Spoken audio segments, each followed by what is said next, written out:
une équipe médicale solide, hiérarchisée, bien formée, rigoureuse, et une équipe paramédicale non moins solide, puisque les infirmières bien formées, ce sont les piliers de service, les piliers d'unité, rigoureuses, organisées, bien formées à la discipline.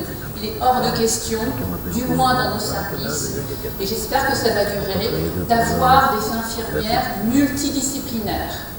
On perd en qualité des soins et on perd en sécurité des soins.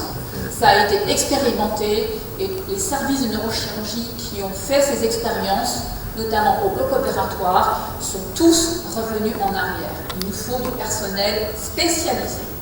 Et donc, il faut insister auprès des instances. Là, voici des exemples d'équipements. Je ne dis pas que j'ai les équipements les plus modernes, parce que je fais toujours une analyse médico-économique dans mes équipements. Donc, nous avons la chance d'être très bien équipés en matériel microscopique. On a les meilleurs microscopes, notamment Zeiss, dont le dernier Zeiss Pantero-Wisson, qui est un excellent microscope.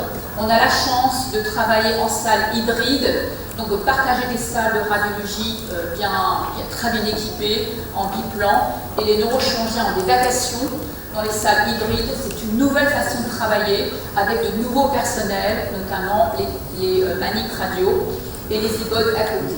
Voici des exemples où je travaille en salle hybride et où je travaille beaucoup sous microscope avec une iPod extrêmement bien formée.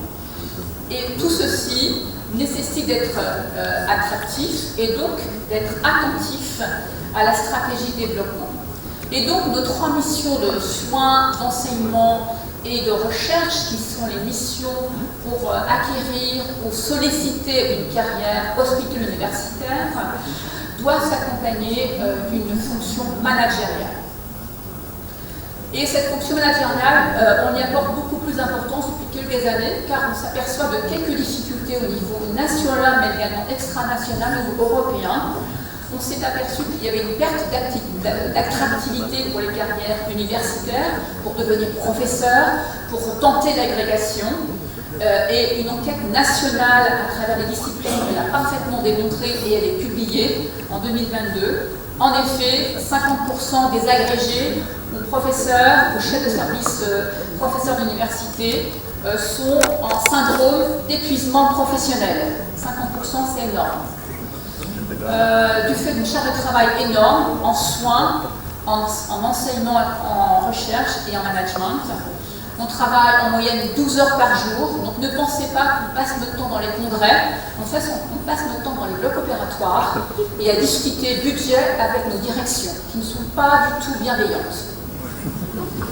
Il y a également une perte d'attractivité pour l'entrée dans la carrière ou dans la profession neurochirurgicale. C'est observé en France. Le Collège des enseignants de neurochirurgie a fait là encore une enquête récente. Et sur les 10 dernières années, on a perdu 25% de nos effectifs DES, vraiment importants, qui ont fait un droit au remords. C'est inédit, alors que ce sont des internes très bien classés au classement d'internat. Et donc les causes qui émergent, c'est la charge de travail qui est énorme. Vous savez, vous venez chez nous, j'ai la chance de recevoir vos élèves et ils me disent que la charge de travail est importante, la charge mentale, l'avenir incertain ou l'ambiance qui peut être non bienveillante, d'où la réflexion sur le management a changé. Et enfin, depuis le Covid, on a été sévèrement touché par le Covid, eh bien on a aussi une perte d'attractivité de l'entrée dans les professions paramédicales, avec un manque de personnel paramédical, quelles que soient les régions et quelles que soient les structures d'exercice, privées comme publiques. Et donc tout ceci a obligé le gouvernement, les instances, comme vous dites, les politiciens, comme vous dites, à quand même travailler avec nous et revoir les notions de management pour rendre la profession plus attractive. Et en fait, il y a un contexte réglementaire qui est apparu depuis le Covid, donc avec un contexte réglementaire et des lois publiées en 2021, avec une obligation, ou quasi une obligation à une formation managériale que nous encourageons dans les 2 ans après l'agrégation. Donc moi, présidente de CNU, J'ai eu la chance, pendant mon mandat de 3 ans, de nommer 13 professeurs, et je les ai tous encouragés à avoir une formation managériale.